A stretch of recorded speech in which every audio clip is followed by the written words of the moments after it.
Vous avez certainement déjà rencontré des gens frustrés, des gens de mauvaise humeur, en tout cas pas heureux de voir d'autres personnes réussir dans leur vie ou progresser. Pourquoi les gens sont généralement frustrés? Je sais que beaucoup les appellent jaloux, tout ça. Pourquoi on en arrive là? Comment on arrive à ce point-là? Vous savez, dans le temps, sur le plan social, les gens héritaient de leurs parents. C'est-à-dire, l'avenir de chaque humain était prédestiné à être quelque chose, ou c'était clairement scellé.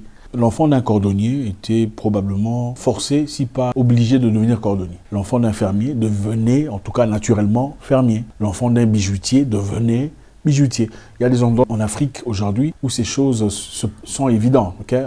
On appelle monsieur le bijoutier, Abdullah le fermier, Mustapha le carreleur, peu importe. Vous comprenez un peu le sens dans lequel on va. Donc chaque humain avait prédisposé déjà ce qu'il deviendrait dans le futur. Donc il n'y avait donc pas de jalousie. Parce que chacun avait déjà accepté ce qu'il serait.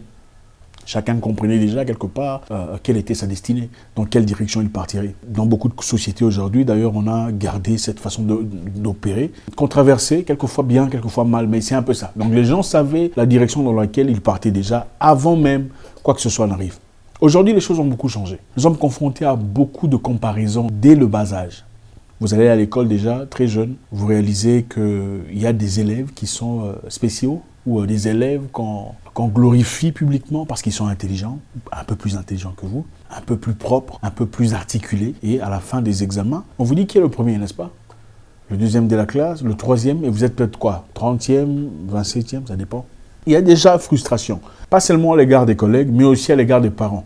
Parce que les parents vous demandent comment ça se fait que la petite Jessica est première de classe, mais toi tu es 27e. Pourtant vous partez à l'école ensemble.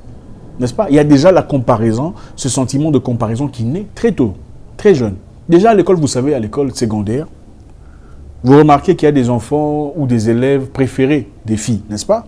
Et des filles préférées des garçons, n'est-ce pas? Nous le savons tous. Comment on les appelait? Les stars de l'école. Garçons que toutes les filles veulent. On connaît ça, la fille que tous les garçons veulent. Vous commencez à vous comparer même sans le vouloir à cette personne. Vous essayez de voir comment elle s'habille, quel genre d'habit elle met, comment est-ce qu'elle parle, comment est-ce qu'elle fignole français. Vous commencez aussi de temps en temps à peut-être copier ce qu'elle fait pour paraître un peu comme elle. Donc c'est une comparaison. Si vous n'arrivez malheureusement pas à le faire, ou si vous le faites à la perfection, et malgré vos efforts, vous ne recevez pas la même attention, la même considération, les mêmes applaudissements, vous êtes frustré. Pourquoi elle et pas moi? Donc, les humains, généralement, leur frustration à l'égard de quoi que ce soit est basée sur leurs propres échecs. C'est un mécanisme avec lequel on grandit.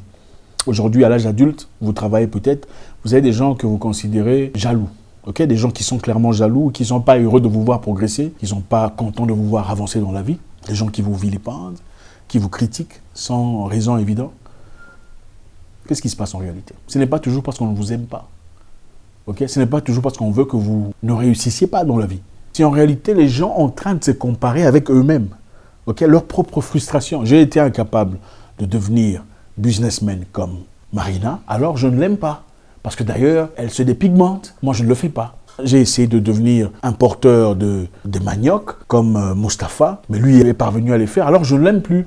D'ailleurs, lui, il a des facilitations du gouvernement. Il n'est pas honnête. La raison pour laquelle, pour moi, ça ne marche pas, c'est parce que lui a des facilités dans le gouvernement. Donc, l'instinct naturel de l'être humain le pousse à trouver des raisons de se protéger. Donc, la raison pour laquelle je n'ai pas réussi, c'est parce que mes parents sont morts jeunes. Et lui, il a progressé parce que ses parents étaient là. La raison pour laquelle je n'ai pas beaucoup avancé, parce que mes parents n'ont pas eu assez d'argent pour m'envoyer dans des bonnes écoles. Lui, par contre, son oncle avait de l'argent, il lui a envoyé dans des bonnes écoles. Les humains, sans vouloir le dire ouvertement, sont malheureux en étant comparés à quelqu'un d'autre, qui ne le sont en étant eux-mêmes. Pourquoi est-ce que vous n'aimez pas votre petit ami sur le plan intime? Vous êtes déjà posé la question de savoir? Je vais vous dire pourquoi. Pourquoi vous préférez un monsieur là? Bon, c'est un sujet dont vous ne parlez souvent pas. Mais pourquoi est-ce qu'une femme préfère quelqu'un par rapport à quelqu'un sur le plan intime? C'est parce qu'elle a essayé une autre personne. Oui, si elle n'avait pas eu cette opportunité, elle ne saurait pas ce que c'est. Elle n'aurait pas d'élément de comparaison. Donc, ce qui nous dérange aujourd'hui, l'objet de beaucoup de frustration aujourd'hui, c'est la comparaison. La comparaison nous mène jusqu'à Internet. C'est la nouvelle génération. Avant, c'était « Ah, mon ami, il est en France, à Paris, on s'écrit. » Ok, un point se barre. Aujourd'hui, c'est plus la même chose. Elle est à Paris, elle est aux Champs-Élysées, Elle a mis quelques photos tirées et taillées sur mesure. Elle a placé sur Internet. Elle est à Londres, quelque part en train de siroter du champagne. Elle met des photos sur Internet. Et qu'est-ce qui se passe avec vous? Vous commencez à comparer votre vie à la vie de votre copine. Oh, elle est plutôt en train de vivre une vie bien. Et moi, je suis là en train de cramer, en train de brûler, sous le soleil de Ouagadougou. Ah, il est bien, qu'est-ce qu'elle est bien à New York, sous la neige. Et moi, je suis là à Dakar en train de... C'est exactement la raison pour laquelle beaucoup de personnes sont frustrées. Donc la frustration, ou ce qu'on appelle jalousie aujourd'hui, ce n'est pas seulement lié à la méchanceté. C'est un instinct qu'on apprend très jeune. En tout cas, beaucoup parmi nous, dans cette société moderne, avons appris très jeune. Comment combattre ça? Premièrement, il faut savoir le reconnaître. Très peu de gens sont heureux, on va être honnête, très peu de gens sont heureux de voir leur petit frère vivre mieux que... Quand je parle de petit frère, ce n'est pas petit frère de la même maison. Vous savez, chez les Africains, tout ce qui est moins âgé que toi, vous l'appelez petit frère. Très peu de personnes veulent voir une petite sœur du quartier vivre bien, être mariée avant soi, avoir un bon mari, un homme réussi, une belle famille, avant qu'elle n'ait toutes ces histoires, n'est-ce pas? Il faut être assez mature pour l'avoir.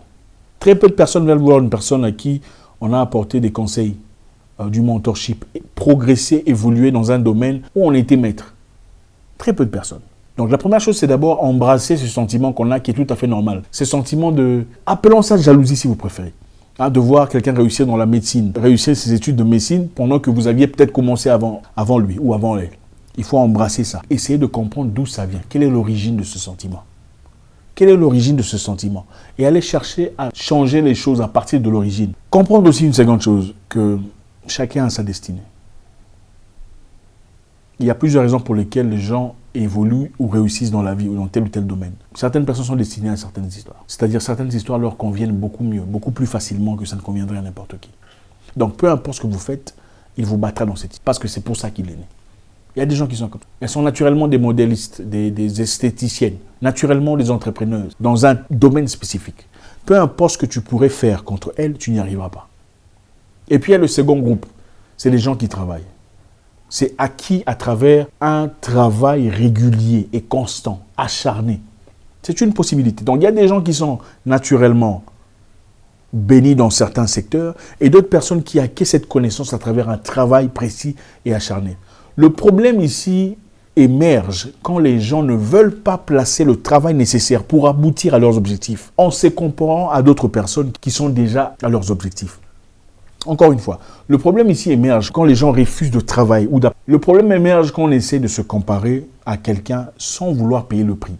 Vous savez, tout ce que vous faites dans la vie, comme l'a dit quelqu'un d'intelligent de l'université de Utah, tout ce qu'on fait dans la vie est pulsé par la dopamine. La raison pour laquelle vous regardez cette vidéo, par exemple, c'est parce que ça vous donne un certain degré de dopamine. La raison pour laquelle vous embrassez votre époux ou votre épouse, c'est parce que ça vous donne un certain degré de dopamine. La raison pour laquelle vous mangez, ce n'est pas seulement parce que c'est bon, ça vous rassasie, c'est aussi parce qu'il y a la dopamine. S'il n'y avait pas de dopamine en mangeant, les humains ne mangeraient pas. S'il n'y avait pas de dopamine dans l'intimité, les gens ne feraient pas des enfants, croyez-moi. Au fait, s'il n'y avait pas de goût, le goût vous donne la dopamine. Le goût de la nourriture vous donne la dopamine. La dopamine, c'est le sentiment de bonheur que vous avez quand vous faites quelque chose que vous aimez. S'il n'y avait pas de goût et de dopamine, l'humain ne mangerait pas, alors il mourrait. Donc le Créateur est parfait, il comprend qu'il faut placer la dopamine dans une activité pour que vous fassiez cette activité. S'il n'y avait pas de dopamine dans l'acte que vous connaissez, les gens ne le feraient pas et il n'y aurait pas d'enfants. Maintenant, la dopamine peut être placée dans beaucoup de choses. L'être humain est un être de connexion. On aime un ami parce qu'il nous donne un certain degré de dopamine. C'est ça. On n'aime plus un ami parce qu'il y a peut-être plus cette dopamine. On fait une activité parce qu'il y a de la dopamine, facilement. Il y a cette activité que vous feriez sans qu'on ne vous paye. Vous connaissez cette activité. C'est parce qu'il y a de la dopamine liée à cette activité. Maintenant, la dopamine peut aussi être guidée de manière négative. Si vous guidez votre dopamine de manière négative, voilà comment vous avez des gens qui deviennent addicts à la drogue. C'est parce que la drogue lui donne la dopamine. Des gens excessivement dans les actes que vous connaissez, c'est parce qu'ils ne reçoivent que la dopamine venant de là. Des gens qui jouent, comment vous les appelez, les gamblers. Gamblers, c'est quoi en français? Les gens qui jouent au casino, au jeu de paris. Ce n'est pas parce qu'ils ont besoin de gagner de l'argent. Ils le font parce qu'ils gagnent un certain degré de dopamine en faisant cette activité. Maintenant, les gens qui excellent dans tel ou tel domaine, on a découvert par beaucoup de chercheurs, c'est parce qu'ils ont lié à ces domaines un bon degré de dopamine. Maintenant, essayez de vérifier dans votre vie personnelle. Où est placée votre dopamine? Quelle est cette activité qui vous donne envie de vivre? Quelle est cette activité qui déclenche en vous un sentiment que vous n'avez pas dans autre chose? Est-ce une bonne activité? La bonne question. Maintenant, apprenez à dégager cette activité ou ce degré de dopamine dans cette activité et placez ce niveau de dopamine dans une activité qui vous aide à progresser dans la vie. Ça pourrait être le computing, ça pourrait être le travail d'ingénieur, ça pourrait être le travail de médecine, peu importe ce que c'est.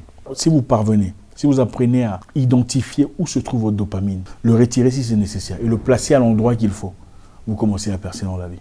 La raison pour laquelle les gens deviennent addicts à quelque chose, c'est parce qu'ils n'ont nulle part ailleurs où avoir cette dopamine dont l'humain a besoin. La raison pour laquelle les gens vont boire l'alcool, deviennent alcooliques, deviennent drogués, toxicomanes, c'est parce qu'il n'y a nulle part ailleurs où ils peuvent avoir le même niveau de dopamine. Beaucoup de gens savent ce qu'ils doivent faire pour réussir dans la vie, mais sont frustrés parce qu'ils ne peuvent pas faire ça. En fait, ils n'ont pas le courage ou la discipline de faire ce qu'ils ont à faire pour y arriver. Beaucoup de gens ne sont pas contents de vous voir avancer. Ce n'est pas parce qu'ils ne vous aiment pas, c'est parce qu'ils sont frustrés envers eux-mêmes. De voir qu'ils savent exactement ce qu'il faut faire, mais ne veulent pas faire ce qu'il faut faire pour aboutir là où il faut. Leur colère n'est pas contre vous. Leur colère est contre leur propre situation.